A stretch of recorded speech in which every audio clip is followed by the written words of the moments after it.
but Hindu businessmen are fair game. They're kidnapped, often killed. Huge ransoms are extracted, and that is one of the primary reasons the lack of security for minorities is forcing a whole lot of these minority groups to try and migrate out of Pakistan.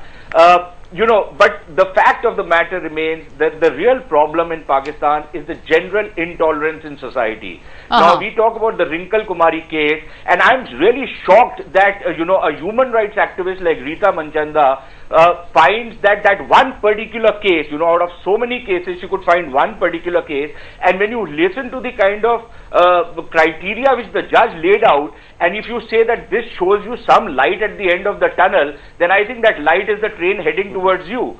The fact of the matter remains, when Rinkal Kumari's case went to the Supreme Court, the so-called independent judiciary, it was scandalous the way they treated that case.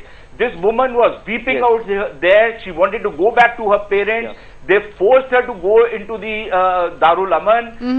There was a badgering of the witnesses. This woman was badgered. Their families were threatened. And to say that at the end of the day it was love which won over everything else, it's such a crock of nonsense that I can't even tell you. Let me bring in Marvi Sirme. Sagarika, I must say one thing. Sagarika, I must say one thing. To compare India and what happens in India with what's happening to minorities in Pakistan, it's like crazy. It's like comparing apples and oranges. There is absolutely no comparison. There is no institutionalized hatred out here. It is not sanctioned by the government. It is not sanctioned by the constitution. It is not sanctioned by society. There would be groups which would be doing something like this, but there are enough people who rise up and object to any such activity, and this kind of forcible conversion, I can't think of a single case which is happening in India. Okay, let me get in Marvi Sirme, who is back on the phone line with us. Hang on a second, Tarun Vijay. Now, Marvi, let me ask you, the Foreign Office here shows figures. There's been a rapid increase in the number of Hindus coming from Pakistan to India. Now, in 1947, Hindus accounted for 57% of Pakistan's population. They are just 2% now. Do you agree with Sushant Sareen that there is a rising intolerance in Pakistani society, or is it simply that the fundamentalist groups are more active? Oh yes, of course. I agree with every word Sushant is saying. There has been an institutionalized, method behind this madness.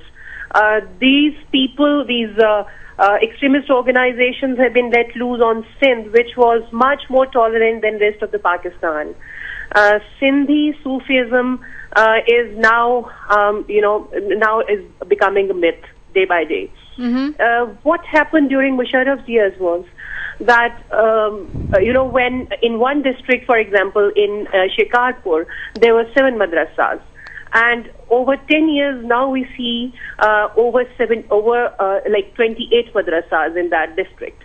And increasing. These are the numbers of madrasas in that district which are registered. Right. There are a huge lot of madrasas who are not registered. And as I've already said, that I call them centers of excellence for radicalization. Centers of excellence for radicalization. Let me quickly get a word in from Rita, and then we'll go to the Hindus who have come to India. We'll talk about them who are living in Majnu Katila. Go ahead. As far as many of the Hindus who've come, yes, the ones who've been able to cross over are the, not wealthier ones, but those who have they are some Dalits. means. The 145 Hindus who have come, who are living in Majnu Katila and have now shifted to Gurgaon, they are all Dalits apparently. They still have some means. The ones whom I've been talking about, who are the majority of the Hindus in the Sindh area, they are people who are actually called Haris and are in a situation of almost bondage. Bonded labor. But you're Sushant is absolutely correct. There are many Hindus who've made it into very elevated positions of judges and even so they forth. are under attack. But they are, because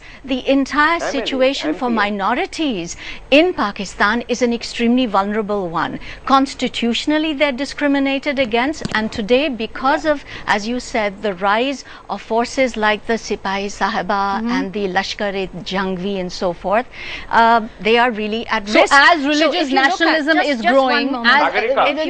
Tarun, I want to look at who they're attacking. They're attacking Hazaras. They're attacking Shias. In fact, the sectarian violence is much, in a sense, very, very high numbers of casualties of it's increasing just as religious nationalism in Pakistan is growing, as we have often discussed, as a consequence of perhaps that war on terror. But let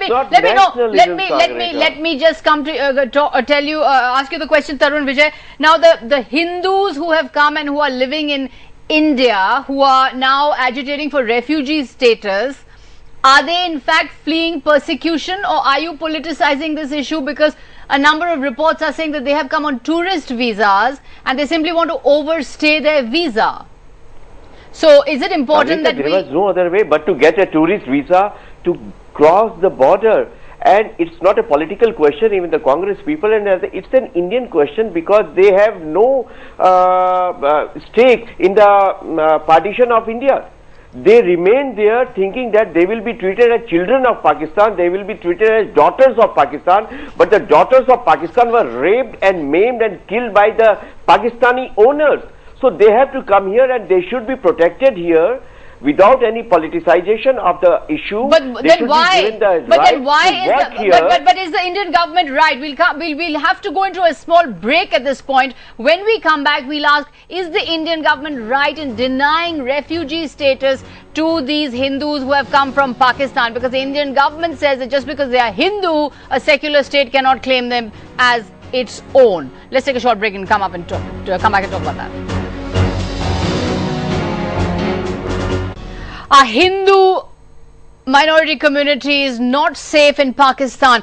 Now, the group of Hindus, we were talking about that, who have camped here, they have been denied refugee status. You were telling me in the break that they should not be made into a foreign policy issue. This is not about India, Hindus, Indian foreign policy. This is much more a humanitarian issue. I mean, the response should be a human rights and a humanitarian issue. To regard this as an Indian question because they're Hindus, I think is to, in fact, as I said before, it is to, in fact, justify Pakistan talking about the Hindus there as proxy Indians. As proxy Indians. Or Bangladeshis talking about the Hindus in Bangladesh as proxy Indians. In fact, you know, we are reinforcing all these prejudices, all these stereotypes by, in fact, reacting like this.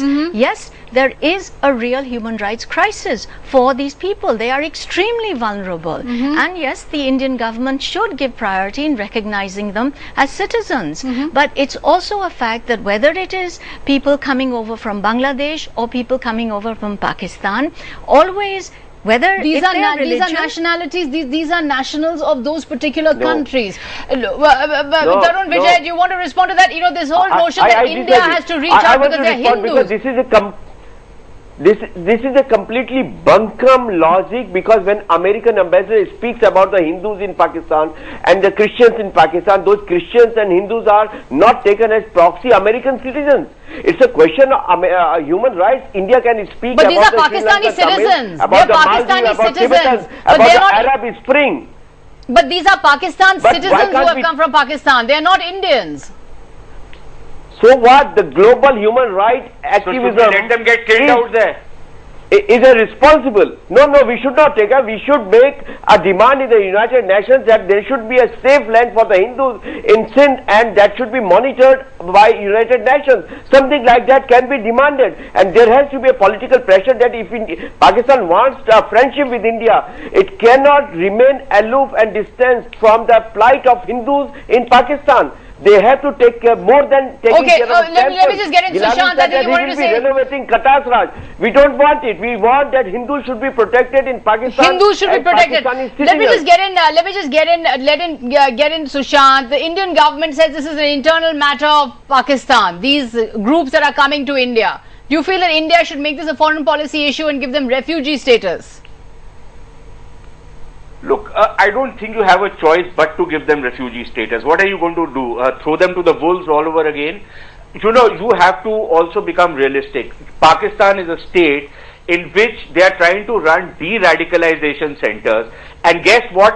Who is in charge of de-radicalization centers? Now hold your breath. The Lashkar-e-Taiba / Jamaat-ud-Dawa and the Sipai Sahaba Pakistan is actually going to aid the government of Pakistan to run de-radicalization centers where Taliban are going to be de-radicalized.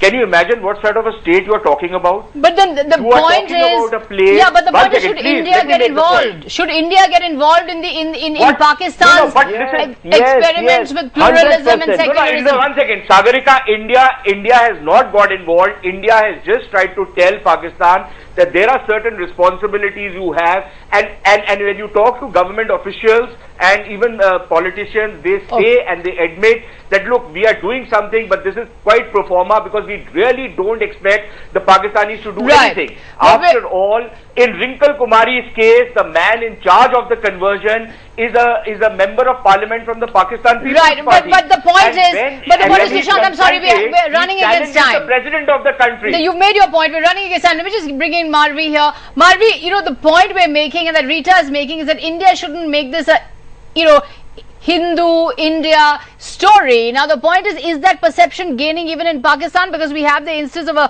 Lahore High Court judge who says that Hindus in India are actually financing terror activities in Pakistan. Is that someone who's got mixed up between Hindus and Indians? Does he see Hindus as proxy Indians who he thinks are fomenting terrorist activities in Pakistan? Is that the kind of perception gaining ground in Pakistan?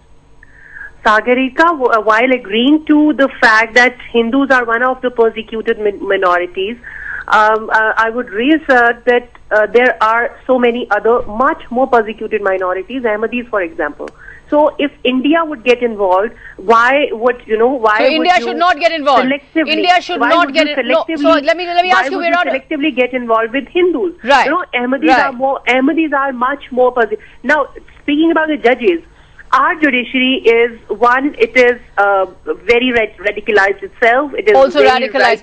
Marvi, we're up against time. We're up against time, so therefore I'm going to have to push you to this. Are you agreeing that India should not give refugee status to these Hindus who have come from Pakistan because they are Pakistanis? They should not be given refugee status in India just because they are Hindus. Do you agree with that? See, are you asking me? Yeah. Yeah, as a human rights activist, I would like more international pressure on our state for doing its own responsibility.